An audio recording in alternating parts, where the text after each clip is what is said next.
This review was made possible by contributions from viewers like you.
Hey guys, apparently 2022 is a big year for Batman. We have Keanu Reeves playing him in the upcoming League of Super Pets movie, and Michael Keaton's Batman is returning for the new Batgirl TV show and for The Flash's solo film. And of course there's The Batman, starring Cedric Diggory. Right. What's the matter? I don't know, it's just not grabbing me. I mean, I'm sure that Robert Pattinson is a very good actor, everyone keeps saying so, but I look at him and I don't see Batman. I see Robert Pattinson wearing a Batman suit. The Riddler looks like some creepy gimp, Catwoman's not a cat, Colin Farrell spent hours upon hours going through makeup just so he can look like Richard Kind. It looks like a Batman movie that doesn't want to be a Batman movie. You still have to give it a chance. Of course, and I am going to give it a chance. I just have these very specific feelings about it beforehand is all. Yes, Batman Begins, we've all heard it. Exactly. I was worried that was going to suck, just like everyone thought that Michael Keaton was going to suck. Which brings us to the topic of today's review, Batman 89, number 1. After the success of the Batman 66 comic book series, DC decided to follow through with a project that actually quite a few writers and artists wanted to tackle, a continuation of Tim Burton's Batman as if the Joel Schumacher movies had never happened. And with the aforementioned appearances of Keaton in other media, it only makes sense for DC to want to capitalize on Batman's return. The cover of our first issue here is just perfect. We got that famous black and gold Batman logo for the title, which we see on everything related to the movie but not actually in the movie for some reason. We also have a wonderfully rendered likeness of Michael Keaton's Batman, who is simultaneously taking up only a small portion of the cover and dominating it with his wingspan. That right there is a big reason why Tim Burton wanted Keaton to play Batman. He's not a big guy. He needs the Batsuit to make himself larger than life if he's going to fight crime. Behind him is the architectural nightmare of Agent First's Gotham City, along with a couple of extra little flourishes that are more distinctly from Batman Returns than Batman 89. And just to make sure that this story stays as in line with Burton's movies as possible, they got screenwriter Sam Hamm to pen this comic. Anyone else excited? I am! We open on Gotham City, October 31st. Halloween in Tim Burton's Gotham City. This is gonna be good. We find District Attorney Harvey Dent at a swanky rooftop restaurant called Giannis. I get it! Whining and dining Barbara Gordon. I have no idea who her actress is supposed to be, but you gotta love Harvey Dent drawn as Billy D. Williams. That's awesome. Their date is interrupted by Batman standing outside of the window, except now he's perched on a rooftop across the street. What? Space is warped and time is bendable. Despite Dent not giving him any reason to do so, Batman has to keep tabs on him. I guess even in the Burtonverse, Batman has to ask, Harvey Dent, can we trust him? And yes, Burtonverse is the word to use. Fans of the CW might be familiar with their Crisis on Infinite Earths crossover between Arrow, The Flash, Supergirl, Batwoman, and Legends of Tomorrow, wherein they used this establishing shot of Gotham from the 89 Batman film, and referred to it as Earth 89, neatly establishing its own universe. They also did the same thing with Earth 66. Holy crimson skies of death! But this comic is not taking place on Earth 89. Oh, no. This is indeed the Burtonverse, a magical land where Tim Burton's influence on pop culture is bigger than Mickey Mouse. 59 stories below Harvey and Barbara, We see Gotham fully embracing the Halloween spirit. We see banners written in the Nightmare Before Christmas title font, what looks like the hanging tree is topped by the Scarecrow from Sleepy Hollow, and everyone's walking around in Burtonian costumes. In chronological order, we have Large Marge from Pee-wee's Big Adventure, Adam and Barbara Maitland and Lydia Dietz from Beetlejuice, The Nightmare Before Christmas's Locke, Beryl, and... no Shock? I don't know, maybe they ate her. And Sally, and even Byron Williams and the Martian Spy Girl from Mars Attacks. There's even Batman himself and the Joker formerly known as Prince. And that just begs the question, was it a film adaptation of Batman's exploits that launched Burton to superstardom in this universe too? Harvey proposes to Barbara, insisting that she can think it over with the aid of his double-headed coin, meaning it can't land on tails and she can't say no, when an explosion outside cuts their date short. A few rogue Joker goons have orchestrated this car crash, and they start looting with the aid of the 89 versions of the Didi twins from Batman Beyond. Oh look, there's Shock, looting alongside one of the Red Triangle bikers and Miss Argentina. I don't know most of the people you're referencing, but it's cute seeing you nerd out like this. Meanwhile, Batman sees this going down and radios Commissioner Gordon to bring out the big guns. I think I just figured out their plan. I just figured out their plan by sitting on top of this tiny chimney a mile high in the air. Seriously, what is this thing he's standing on? I know Batman's all about perching on gargoyles and crap, but that thing looks like it'd take him all night to climb. He swoops down with his impractical, but who cares because it's cool, backlighter.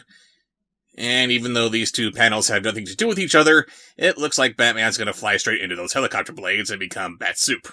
The Joker goons are using this helicopter to make off with a couple of armored trucks that were caught in the crash, but Batman tethers it to a nearby girder using his wrist-mounted grapple gun. I call foul, he never had those in the Burton films. The helicopter crashes into the side of a building. Batman lands in front of the bank that's famously featured in the opening title sequence of Batman the Animated Series.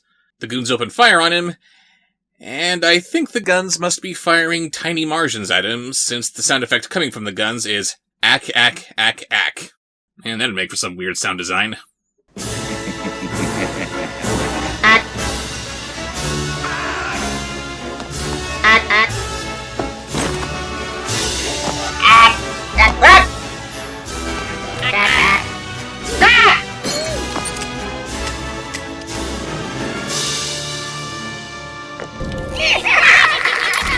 The gunfire dislodges this giant penny that was part of the bank's facade, which Batman will no doubt collect from the scene of the crime when this is all over, and stash it in the Batcave since Tim Burton didn't want things like the giant penny, the robot T-Rex, and other such bizarre yet classic elements in his Batcave. Batman drives off in the Batmobile just as the cops arrive, and just as Harvey and Barbara reach the ground. This weird Joker mutant from the Dark Knight Returns hybrid tries to steal Barbara's purse, but Harvey ain't having none of it. This other clown gets the drop on him, but he uses his Rolex as a makeshift set of brass knuckles and takes him out. The first clown left standing is wetting his pants right now, but his backing down isn't enough for Harvey, so he lets his coin decide. Heads, you die. Tails, you walk. Before we can see the outcome, we jump over to Barbara, who's terrified at the sound of gunshots. It's alright. I just wanted to scare him. Well, it worked. A gun that goes blam is much scarier than a gun that goes ack. Barbara's glad that Harvey's alright. Or is he? We can't just ignore it, Barbara. Copycat criminals, copycat vigilantes. There's no room on the streets for law-abiding citizens. Harvey, are you implying that you either die a hero or live long enough to see yourself become the villain? What? No, not implying that at all. Yes, we are. The next morning, Alfred wakes up Bruce Wayne at the crack of noon, informing him that he has a visitor waiting for him downstairs. Harvey's come to see him with a request for help, and he's been waiting for him in the kitchen where Bruce had his dinner with Vicky Vale. A dozen other rooms downstairs, and Alfred brings him here just because it's the only room that we're familiar with. Does Alfred think they're dating too? Here's a weird direction this artwork is taking. We like to draw comparisons between Batman and his villains, especially the Joker, and for some reason they gave Bruce the same hairstyle that not Joker had in The Killing Joke, Tim Burton's favorite comic. Weird. Anyway, Harvey's come to Bruce because he needs help. Taking down the Batman. The TV's showing a news update of last night's skirmish, and it's revealed that not only does the cost of the collateral damage almost equal the amount of money that was saved from the botched robbery, but a guard inside one of the armored cars was killed in the fall. Oh boy. Michael Keaton's Batman has gotten some criticism over the years for being a little bit loose with his no-killing criminals policy, but I can't remember when he was ever directly responsible for the death of a civilian. Harvey is less than happy about how things are getting crazier out there, what with a crew of masked vigilantes running around. Bruce is a little confused by that statement. You think there's only one Batman? You think one human being could take that sort of punishment? I think Batman is Jim Gordon's personal hit squad. Oh, I love it when unrelated Batman stories take inspiration from the animated series. He sure gets around for one guy. Yeah, well, that's where you're wrong. I don't think it is one guy. Way I figure it, Gordon's got a bunch of them stashed someplace like a SWAT team. Bruce says that he'd like to help, but he and Gordon go way back. Harvey takes his leave, and Alfred, who's a pretty good likeness of Michael Goff, except he's wearing a bushy Alan Napier mustache, thinks that Harvey might have a point. I'll never turn on Jim Gordon. He was the cop on duty the night I'm well aware, sir. Yeesh. Even Alfred's tired of Batman's constant callbacks to his parents' murder. Yes, Master Bruce, we get it. My parents are dead! Harvey wasn't counting on Bruce to go over Gordon's head, but he calls up Sergeant Barbara Gordon to update her on the situation. So, Barbara Gordon is a police officer, and a high-ranking one at that. How are they going to get her into a batsuit? It'd be tricky, but hardly impossible. Call it out. Your name is Lady Bat. Lady Bat? Bat Lady Vito. Batarina. Nope. Soccer mom. What? After establishing that the GCPD has been collecting remnants of various equipment that Batman's been leaving all over Gotham, seems like he should be a little more careful with his wonderful toys. Harvey takes a little detour into Burnside, one of Gotham's lower crust neighborhoods, to say hello to an old friend of his. Mr. Otis here is worried about how Harvey isn't around as much as he used to be. Then we get a little flashback showing us that he was the one who gave Harvey his trademark coin. I'm gonna flip this coin, Harvey. Heads, you grew up to be a big man. Tails, you're nothing but a bum. Oh dear, this guy's gonna die in a later issue. Of course it lands on heads, so Harvey had to become the big man he is now. Mr. Otis thinks that Harvey would only come around here looking for a favor, but before we can learn what that might be, we jump over to a press conference in front of City Hall that night, where the flames of anti-Bat sentiment are being further stoked, which isn't entirely unfounded if things are so bad that they needed to call in the National Guard here. Harvey's even gone so far as crossing out the bat signal, hoping to lure Batman there and have a handful of snipers take him down. Batman's onto him and radios Gordon about the setup, and all that Gordon can do is advise Batman to lay low for a while until the heat's off, which means that he can't be in contact with him in the meantime. A curfew has been declared, but Batman can't worry about that, as he hears gunshots, and is soon on the trail of a petty thief. He tracks him down to his apartment and demands that he surrender the money that he took, but it's just some kid who stole some food and some diapers for his baby sister. How old are you? Where's your mother? In response to his question, he hears a voice from outside the window, presumably belonging to the boy's mother, saying, I'm out here. Batman goes to investigate, and is kicked in the face by Marlon Wayans' Robin. Yes, before Tim Burton put the kibosh on Robin, Warner Brothers wanted Marlon Wayans to play the Boy Wonder. So, really, Batman should have thought things were a little amiss when he heard, I'm out here! Help me please! I'm scared of heights! But nope, Batman falls for it and somehow gets pushed off the fire escape. No, seriously, how did Batman fall here? It looks like Robin has him pretty well pinned against the railing, and are we supposed to believe that a little nothing like him would be able to overpower the Batman like that? Sure, a properly trained Robin might, but this guy is literally just some hood. Batman takes on a small army of killer clowns, but this kid is too much for him? Bullshit! Robin gives the kids what little money he has for his trouble before walking out, and Batman, master of stealth that he is, just dangles from his grapple gun long enough to be spotted by the National Guard. Huh? Next, showdown in Burnside. How is a showdown in Burnside supposed to happen when Batman's full of bullet holes? I don't know, but whatever. This comic is really good. The ending's a bit clunky, since you think Batman would just disappear like he always does. Any reason why he couldn't just hit the ground and be knocked out before he could get his grapple gun? But the artwork does a really good job of reinterpreting these characters as movie counterparts back into comic book form. The Tim Burton fan in me is delightfully tickled by all the visual in-jokes. It's interesting to see Barbara Gordon playing Sergeant to the GCPD and love interest to Harvey, and the stakes rising like they are after all that's gone down in the movies really builds up the anticipation for what might happen next. Batman's gotta learn how to fight crime more reasonably, lest more civilians get killed, and he needs to remember that not every criminal is turning to crime as a career choice. I'm also intrigued by a Robin who looks like he's taking after his real namesake, i.e. fighting for the little guy and giving them whatever he can. I'm really curious to see how these two eventually become the Burtonian dynamic duo. And now that we've seen Tim Burton's Batman in the hands of Tim Burton's Batman's original writer, let's take a look at Tim Burton's Penguin in the flippers of Danny DeVito. Oh yes! Gotham City Villains Anniversary Giant is a one-shot anthology of short stories featuring some of Batman's most loathsome rogues, and the major draw of this comic is a Penguin story written by Tim Burton's Penguin, Danny DeVito. Of course, I had to get a copy with a variant cover featuring our dear Mr. Oswald Cobblepot, striking a pose similar to that used in his mayoral campaign poster. But instead of shielding Gotham from the symbolically villainous reign, showing us that Cobblepot is the protector that the city truly needs, he's just standing in front of a featureless grey backdrop. Yep, this is the kind of imagery that says, Anniversary Special. It just looks so special and anniversary-y, doesn't it? I have a question. Why does it look like penguins molded out of cottage cheese? Yeah, I can't say that I'm a fan of the artwork of Frank Whiteley. His pencils tend to look either very flat or very lumpy, almost like everything's made out of crumpled tissue paper.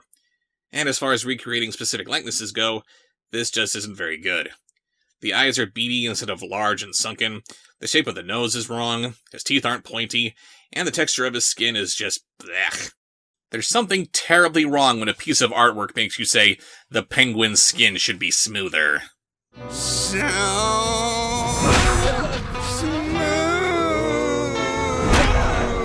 Anyway, our story begins in Gotham City suburbs. Another time, another place. In the age of wonder. It's a beautiful day in the neighborhood as two children are playing with the handle from Willy Wonka's cane, which bounces into oncoming traffic. Before they can become street pizza, they're greeted by a strange, icy voice. Hello, children. Please ask me if they float. No, it's actually the Penguin, who looks much more like Danny DeVito here than he does on the cover. He just stares at the kids, not saying anything, and giving them the button eyes. Where a button? Let me just get it on that. He safely escorts the kids out of the street, warning them not to play in it like it was his own safety PSA. The girl, who looks very reminiscent of Roberta from the classic animated series episode, I've Got Batman in My Basement, asks him if he's eaten something pepperminty. It's my mouthwash. Why is the Penguin close enough to the children that they can smell his breath? And I guess he doesn't smell like raw sewage anymore? The narration boxes give us a little insight into the Penguin's psyche. Cute kids. If we don't act fast, they haven't got a prayer. If we don't toss them into a deep, dark, watery grave, who will? Meanwhile, elsewhere in Gotham City, we find an unhatched baby bird being nudged out of the nest by one of its siblings, which is then rescued by Catwoman. And I'm rather confused by her costume here.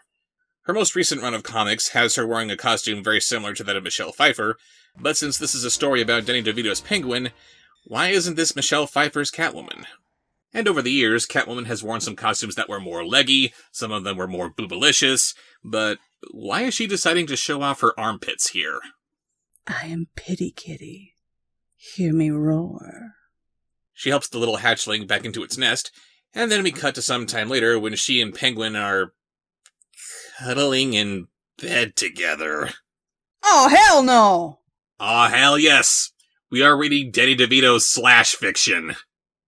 Yeah, without any explanation whatsoever, we somehow jump from Just the pussy I've been looking for. and I wouldn't touch you to scratch you.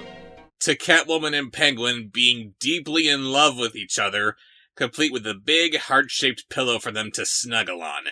It's okay to show an unlikely couple in your story. Said the reviewer of kids' movies who's involved with an adult entertainer. Exactly. But in the eyes of pop culture, the absolute best thing you can say about the relationship between Catwoman and Penguin is that it's one-sidedly horny. A little backstory about how we got here would take away from its what-the-hell factor is all I'm saying. They briefly mention how they have the same dream, and how it'll take a bit of cash for them to pull it off. They share a deep, passionate kiss. And we cut to them robbing a bank before we see the horrible act of lovemaking.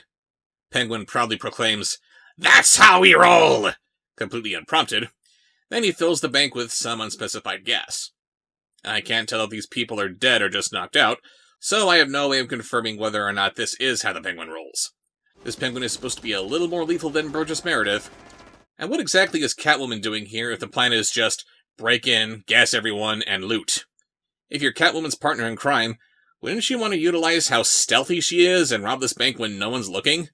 If the comic just decided that these villains are the good guys, wouldn't they want to do this with as little chance of anyone getting hurt as possible? Oh yeah. Penguin didn't save those kids because he's playing possum. Catwoman didn't save that little bird just because of her inherent love of animals. Penguin and Catwoman are the good guys in this story. Because that's how you celebrate a couple of villains, right? Are they rotten to the core? They get 21 helicopters to rip off Apocalypse Now and carry off a ton of stolen gold, with no mention of the Red Triangle Gang in this entire story, who's helping the Penguin with this. Then we see some police cars speeding on their way to somewhere. The bat signal lights up the sky, and Penguin and Catwoman are enjoying a leisurely carriage ride through the park. What? Shouldn't they be getting back to their hideout? After that non sequitur, we jump over to the Penguin's yacht, as he and Catwoman set sail to enact Phase 2 of their mysterious plan. While Catwoman's enjoying a coffee, a milkshake, I don't know, we see Penguin nibbling on a little bit of raw fish. And sadly, this is the most DeVito that this Penguin gets. At least he's taking small bites. He's a well-mannered penguin. Monte Carlo's just the jewel we need to fill our coffers for the master launch.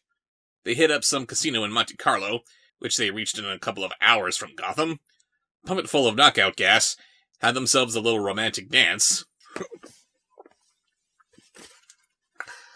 I'm sorry. That was gross. And after they deal with security, we jump to some undisclosed amount of time later, where they're flying over the Arctic. Okay. I assume that they knocked out everyone here so they could pick their collective pockets, and I'm just left curious as to why we don't see any of that.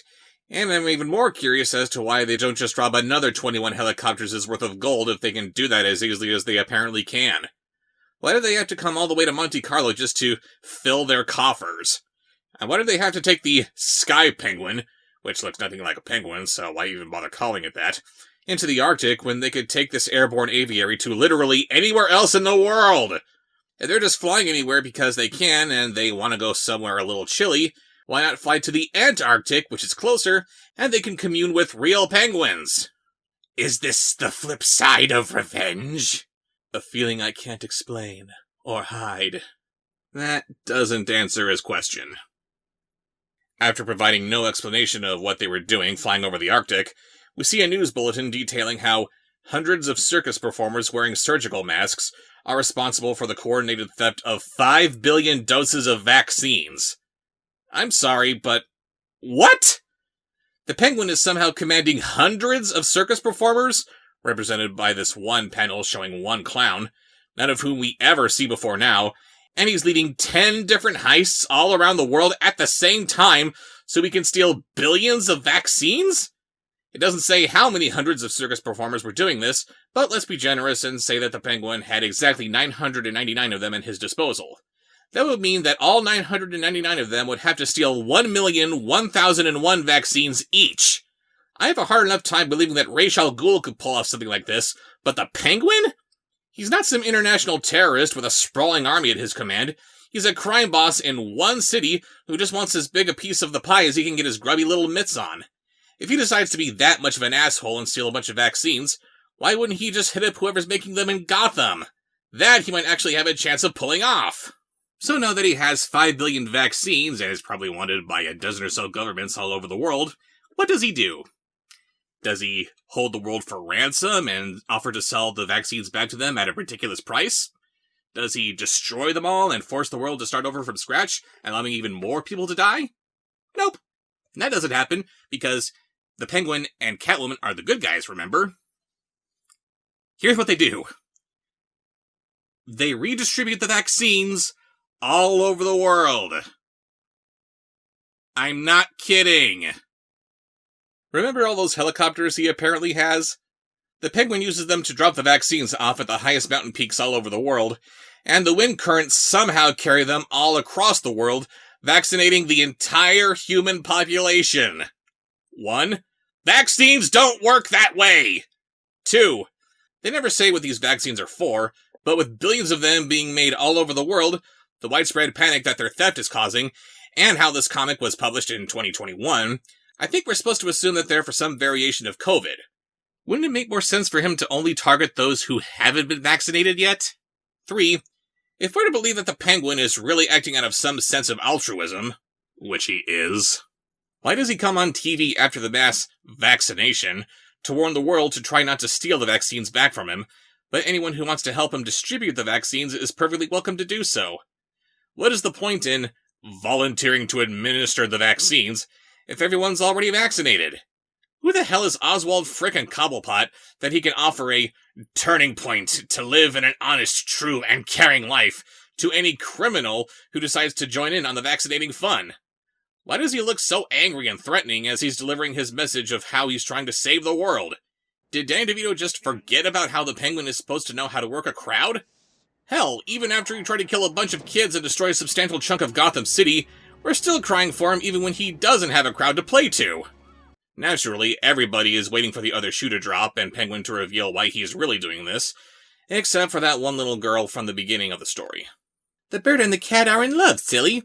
It's as simple as that. Yeah, she knows that Penguin and Catwoman are in love despite never seeing the two of them together, either in person or on TV, and this shifty-as-hell vaccination of the entire world is the result of their being in love. Patience, my sweet. It's only a matter of time before we inflict our cure for cancer on the unsuspecting public. Then the story ends on a journal entry. Wouldn't it make more sense for the Penguin to be writing this journal at the beginning of the story, where he outlines that he and Catwoman are still going to be stealing from the rich and giving to the poor, since that's what this nonsense was all about the entire time, and that they're going to be the best parents in the world, opting to adopt 3 little kittens and 3 penguin chicks. Yeah, good luck teaching the cats to not eat their bird brethren. So that was really friggin' weird. Just what the hell was this even? Danny DeVito makes headlines when it's announced that he's going to write a new comic featuring the Penguin, and what we get is some bizarre fanfic where the Penguin and Catwoman are inexplicably good guys who save the world from the pandemic instead of doing anything that remotely resembles the characters they're supposed to be? Why? What was the point of this? Why did they publish this story in an anthology that's supposed to be celebrating these villains that we all know and loathe? Does this comic also have a Poison Ivy who teams up with Ra's al Ghul and they successfully teach the world how to go green without having to compromise their lifestyles and comforts, let alone destroy all of humanity? Are we going to see a Scarecrow who only wants to give out rainbows and hugs? A Red Hood who establishes a successful business entertaining children in the hospital? Here's something worth celebrating: a box not going hungry.